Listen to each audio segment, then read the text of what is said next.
Welcome to Everyday Entrepreneurs Everywhere with your host, Chris Parker.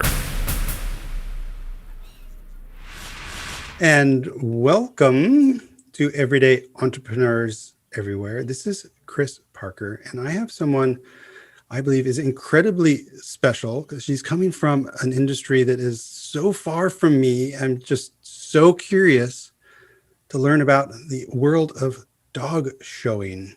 I have Victoria Ronchette, who is a friend of the family in the States, a very close friend, and I'm sure we'll talk a little bit about those connections from the States in California. And she has her company, Show Dog Prep School, and you can find that at showdogprepschool.com. So, Vicki, welcome. Thank you so much for joining. Can you please share with us a bit of what is it that you do and why do you do what you do? Thank you for having me, first of all. So I started out in the community. I had a dog training business that was basically puppy training, basic training. It was just all sorts of dog training, but for the community, for family, companion, pet dogs. And that was going very well. But over the years, I really developed an interest more in conformation. That's what we call the sport of showing dogs. And I have been showing my own dogs for years before I started my dog training business. And then over the years, I got more and more wanting to help people who were trying to show their dogs, but wanted to use more positive methods, wanted to use more science-based behavioral modification techniques. So in 2007, I published my first book, which was Positive Training for Show Dogs. And it took a long time to sort of take hold because the conformation world is very, very, very deeply traditional. So most of what people learn trickles down from their breeder or their mentor, which trickle down from their breeder or their mentor. So that we have a lot of just sort of, old school ideas about how to do things, not a lot of necessarily science-based training. And so I just ended up a few years ago pretty much switching to doing only conformation. So I let the basic training part of my business go, which was scary because that was my meat and potatoes. I mean, that's what everybody in the community has. But I really wanted to focus on this, and it's been very successful. So I switched it to a completely online platform. So now I have Zoom workshops for people, so I can coach them directly. Like I'm looking at them work their dog and coaching them live. So we're doing a lot of those. And then I do remote coaching sessions just like this. Like you would have your dog working and I'm watching and helping you out. And then I was doing several trips around the US to teach workshops in person. And I did two. I did Arizona and Atlanta this year, and then COVID hit. And I just, I'm not traveling during this. And I decided to take next year off too. And I don't know if I'll go back to doing the in-person. I'm really enjoying being home more and doing it this way. So you went remote before Corona? Yes. Wow. What inspired that? That was quite insightful use of technology. Yeah. What happened was, so Show Dog Prep School launched in July of 2018. And there were just some other really big, popular online dog training schools, but they hit pretty much all the other dog sports. You could do agility, you could do rally, you could do obedience, but then they had a little tiny piece for conformation. But I wanted to just, offer everything people could want for show dogs in this one place and get really good information. And so, we went online with our online courses. Of course, I've been fiddling and fooling and changing what's working for us and what isn't working for us and what people really seem to want. So we still have our online courses, and that's kind of always just ongoing. People can join anytime. It's sort of self-pacing. But then now we have all the other stuff, the remote sessions, and we have a mentor program and that kind of thing. And so all of that has sort of become my focus now. So we were remote before. So I had an idea of doing this and how I was going to do it. But the pandemic certainly pushed me more into really needing to be creative and figure out, ways to make this work. Nice. Later on, I'd love to get into some of those things that maybe you stopped doing or started doing based on your experience. But Sure. one of the things that I don't want to miss is why. Meaning, why dogs? Because you started with, you were doing community dog training. How did you get there? Because that's quite a specific area of passion and expertise. So when I was a kid, when I was in high school, first, I've always been animal crazy. My family we always had dogs. I was always animal obsessed. I would bring home cats and just put them in my bedroom and not tell my dad. And then, 2 months later, this cat would walk out and he's like, "Who's that?" So I've always loved animals. And I was lucky that I grew up in a family that always had animals. We didn't show, they weren't competitive, but we always had pets. And so in high school, I went through a program which was called ROP. So it was Regional Occupational Program. And basically for 3 hours, this was my junior and senior year. For the 3 hours, I would go to class, to my regular classes. And then the last 3 hours, I would drive to, another, nearby city to another place. And then we had this program, and you could do things like, medical stuff. You could do floral, you could do hospitality to learn about working in a hotel. And I chose the medical one. And then out of there, you could choose veterinary assisting. So initially it was just all theory stuff. We did all theory stuff. And then the second half of the year, you actually were placed in a veterinary hospital in the area. And so you did your 3 hours in the afternoon working. And so that was sort of the start of it. I mean, I've worked in pet hospitals for many years. When I finally started my initial dog training business, I stopped working in pet hospitals. But I had done that in and out of working in offices and doing, other sort of, normal jobs. But I would say in the late 80s, I acquired a Rottweiler. It was an adult male dog that was a handful. And that's when I just started training him. I don't know what to do with this animal, So I started training him at a local dog training club, and it just sort of evolved. I started competing with him in obedience. And then years after that, I sort of had already opened a grooming shop, and I was doing classes here and there, kind of just helping out, doing a few dogs at a time. And then a friend of mine worked at a community center, and their dog trainer they just lost their dog trainer. And she said, "Hey, would you want to do this?" And I was like, "Sure, that'd be fun." And that's where it really started. And then it evolved into many, many more classes. I was at the time working at a pet hospital, leaving that job, and then it evolved, and it became, I was really busy. I was doing in-home consulting almost every day, going to people's homes for behavior problems, teaching a ton of classes. So that's kind of how it all happened. Cool. And it sounds like you're just human interest, supported by your family, and then educationally, and then opportunities opened. I love it. I'm curious about your book. You said positive training for show dogs.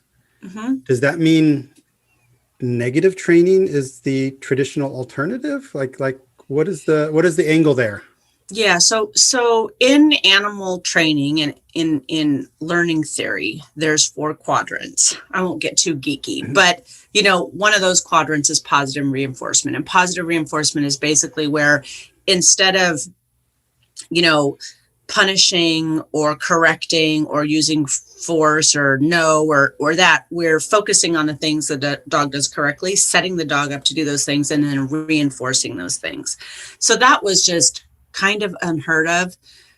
People did it. I mean, people did it when they were showing their dogs, but a whole lot of people didn't do that. It's like they didn't even train their dogs. They would just go to the dog show, put a leash on him, and try and hold him in position like a statue. And so I really thought that was unfair to dogs. Thought it was unfair to people new to the sport who actually wanted to just do this for fun with their relationship with their dog and do it as a sport, not just for getting championships and that kind of thing. So I published that first book. That was published by an actual publisher called Dogwise.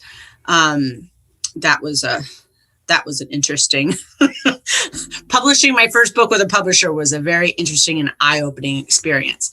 But it took a long time for it to get any traction, because I think people just thought, well, this chick's, she doesn't know what's up. We've had dogs for 30 years. We know what we're doing.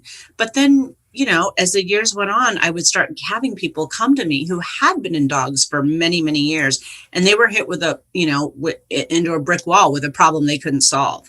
So they were like, can you help me solve this? And then I started getting some buy-in.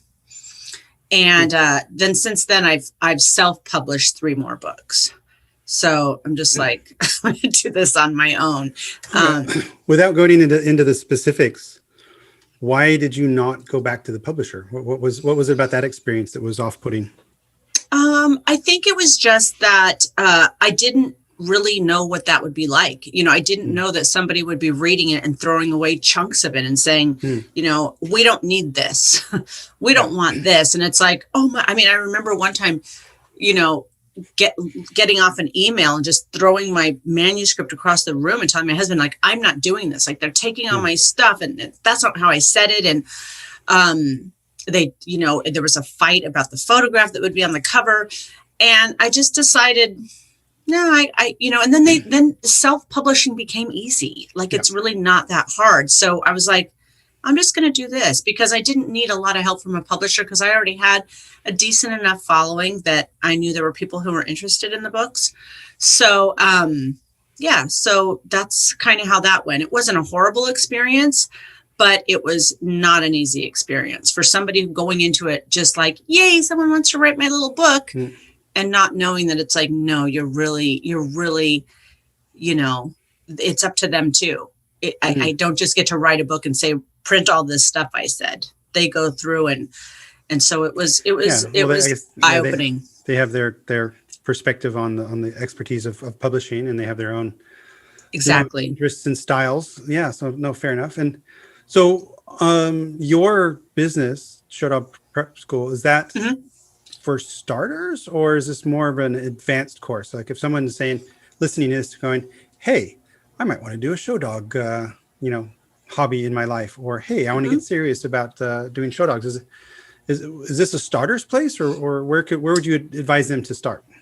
I feel like it is a starter. I mean, it really is good for people who are brand new, because again, so much of what's missing in this community, in this world, is actually a true understanding of, animal training, learning theory, how it all works. It's not rocket science to figure out that if a dog does something and you give him a cookie, you're training him, right? He can do that again. But when you really want to pull things apart, especially when there's behavioral issues like fear, you need to get more in depth. You need to have someone else coaching you than someone who's just been doing this a long time. So, that's sort of a piece of it, so it's great for beginners, because for people who don't know anything, we start you from the ground up, and we'll teach you how to train your dog, and we'll teach you how to present your dog and how to handle your dog. But like last night, I taught a workshop or a webinar that was all about just how dog shows work. So that didn't have anybody working dogs. It was me saying, this is how you register. This is what your entry form looks like. There's all these little pieces that, honestly, I wrote a book on this, and we do webinars on it and stuff like that. But I mean, the bottom line is, the more you do it, you just sort of learn. There's so many little things. So I think that experts or really experienced people come to us if they want to be more competitive.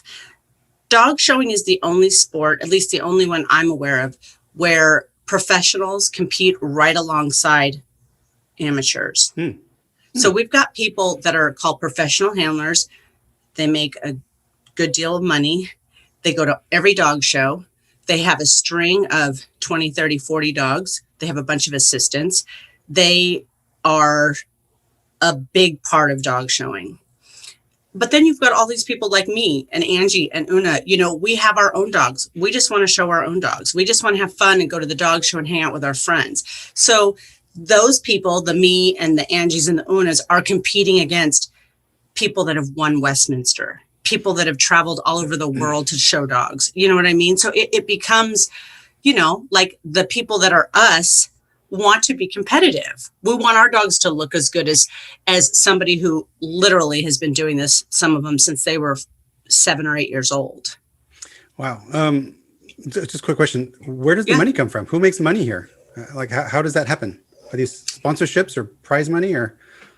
So there is no money for winning dog shows. Okay. See, you get those, you get a ribbon, Woohoo! and then you get a picture there that you're, Okay. and then those points are going towards a championship, which basically is a judge saying that, or multiple judges saying this dog is worthy of being a champion.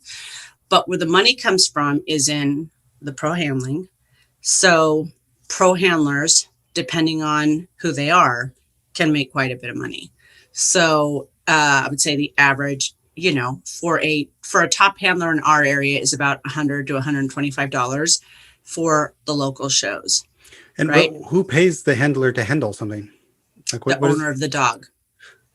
Oh, there's a different relationship here. Yes. So let's say I'm like, somebody who has a dog and I don't have any interest in showing. Then I pay somebody else to show my dog. And there are varying levels of that. Like there are people who do want to show their dog, but they sort of don't think they're good enough. Or maybe they got a lot of the points, but the majors, which are the big chunks of points that they have to get a championship, they're having a hard time. So maybe they just hire a handler for that. And they just meet the dog, the handler at ringside, give the handler the handler takes the dog in and shows the dog. But then there are people who all of their dogs are sent off with big handlers. There are people who what they're trying to produce is a dog so good that they can send it out with a handler and be campaigned for years sometimes. So I'm not going to say who, but I'm thinking of a very big winning show dog. I mean, he was flown here, everywhere. Him and his handler and his assistant handler were flown all over the country because they look at the judging panels and then they know which judges are going to like him. And then that dog became number one, right? So somebody's paying for all of that, all of the traveling, all of the show entries, wow. paying all of this traveling and all of this care.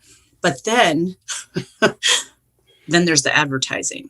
And that's where it gets expensive, where people are, needing a commitment of maybe $3,000 to $5,000 be a month sometimes, make between, $1,000 and $5,000 in any given month on an ongoing basis to advertise these dogs in the big dog magazines that get mailed to all the judges.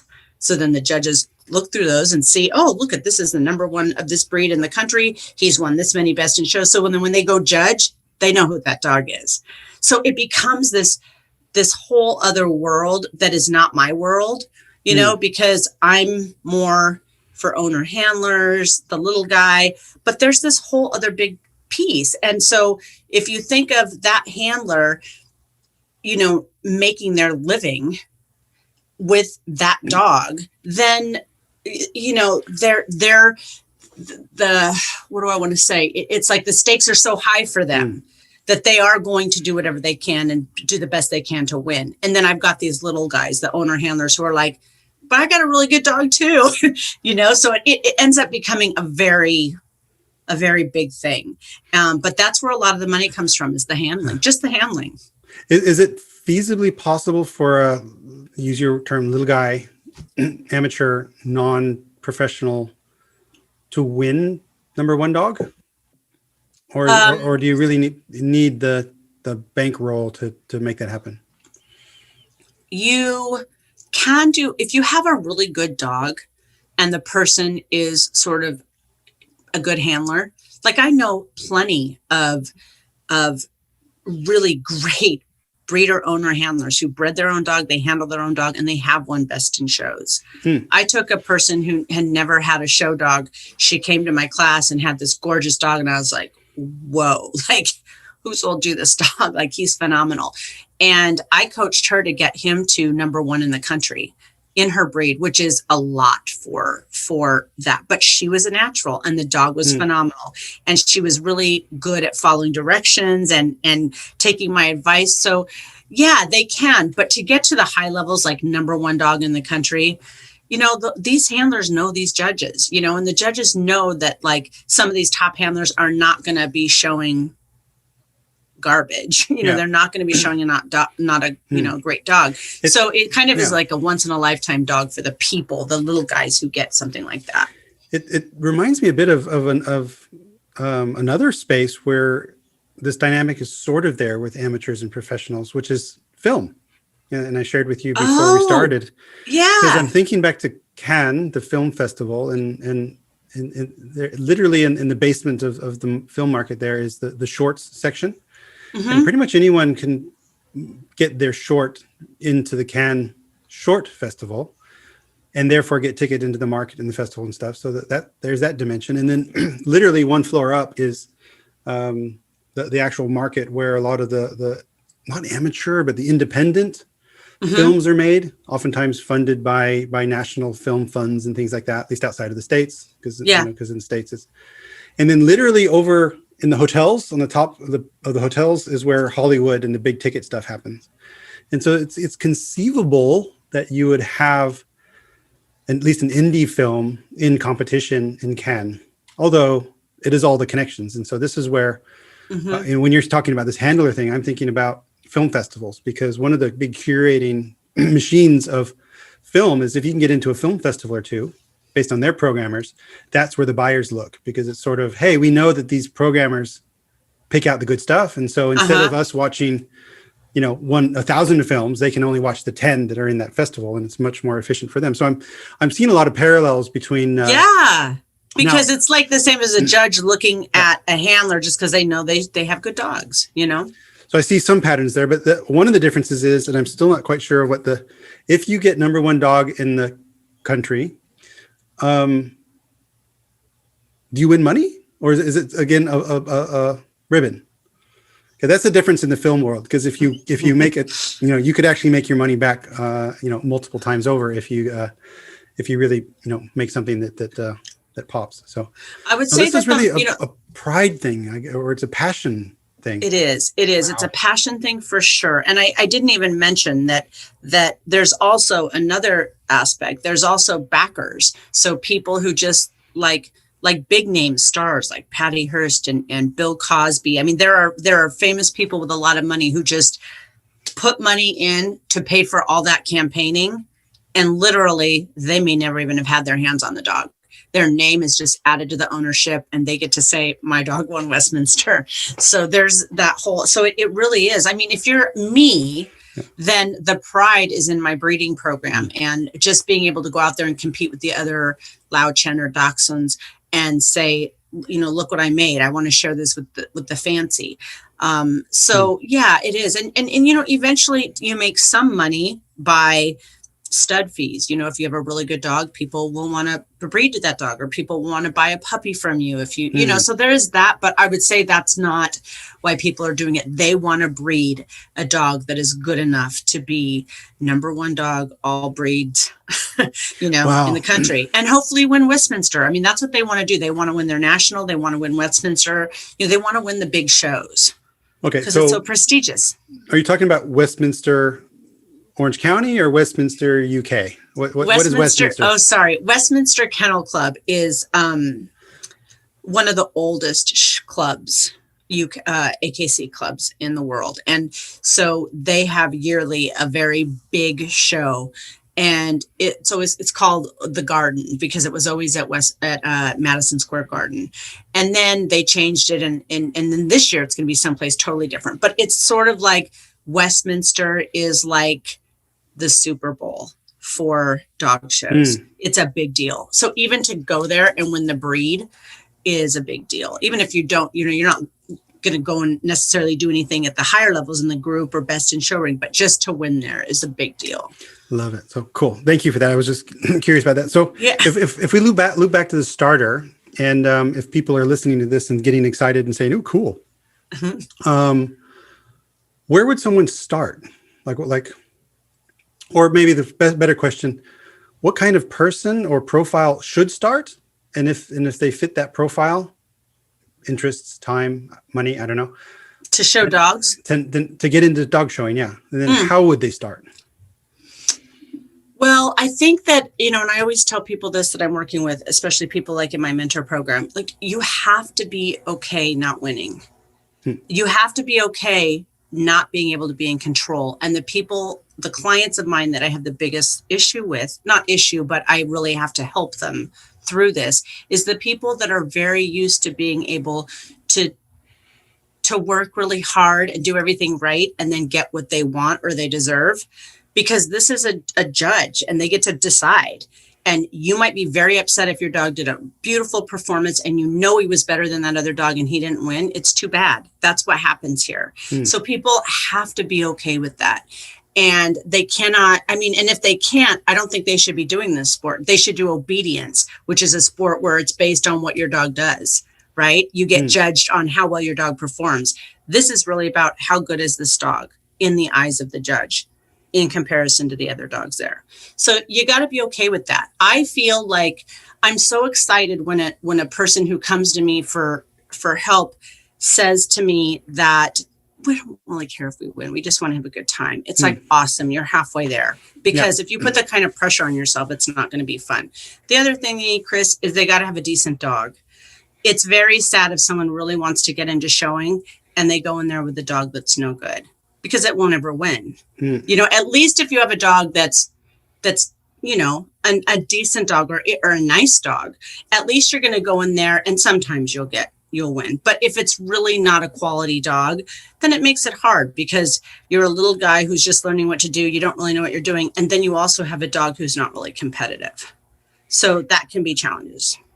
And in your programs and support, you can help people through that and figure out and identify what is a quality dog and how to get started. And even like how to go about looking for a quality dog, if you want to get started, what do you look for in a potential breeder? You need to look at all those things. So it's there's a lot of dog sports people can do without having a really good dog, or just having a lovely dog that's not a perfect specimen of their breed. But for confirmation, that piece kind of has to be there. Great. And how can you help? I mean, you've mentioned that there's this online coaching or Zoom coaching, and there's a mentorship program that might be the same thing. And you've got webinars and online.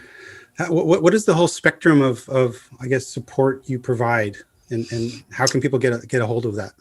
Well, everything is available through showdogprepschool.com. Something as simple as just buying one of our books. I have 4 books available there. If somebody's just getting started, I have a handbook that's like, this is how they work. 2, I would say the next level is our online courses that has all the information, but they just sort of, go at their own pace and kind of work through it at their own pace. They don't get any help from me when they do that. They're just sort of buying that course and working through that course. And then there's the more live help. So our Zoom workshops, it's affordable because there's several people, and I offer working and auditing spots, but it's like this, except for a bunch of people. And then everybody who's working their dogs can see each other. So it's as close as I can get to a live workshop with working dogs via a computer. And then remote coaching, where it's the same thing, but it's just 2 people. It'd be like us, like you're working your dog there and I'm like, oh, okay, can you move his front leg back a little bit? Okay, now just bring his tail up, and I can actually coach them while they're doing that. And then finally the mentor program, where they pretty much have access to me. Like they pay a monthly fee, and I do all kinds of free classes. We do multiple talks every week for that group.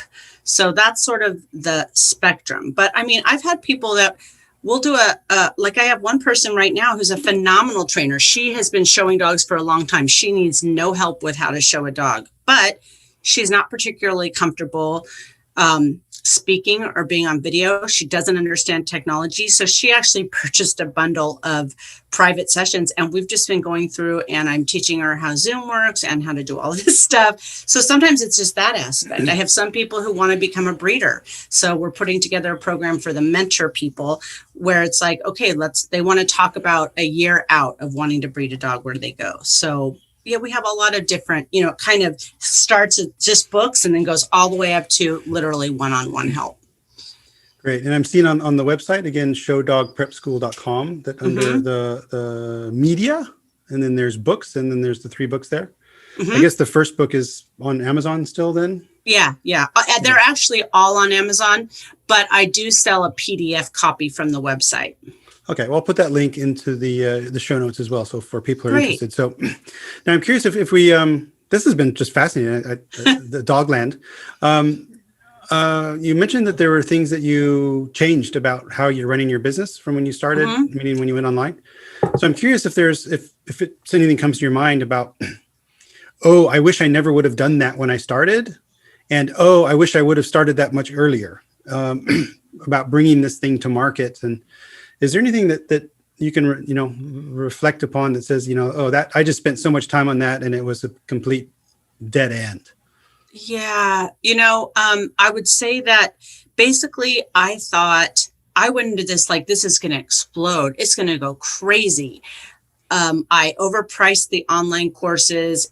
It wasn't outrageous, but it just wasn't, because we had it with coaching, you could get it with help or without help.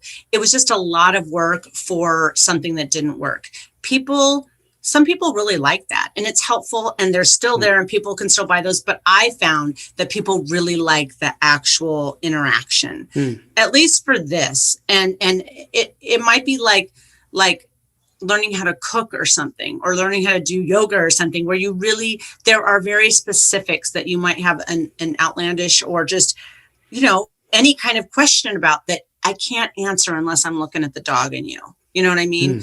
So I think that I've fallen in love with this because I'm not traveling like I was. I mean, but I still feel like people are getting a lot. People still want to do in-person stuff. That's not going to go away.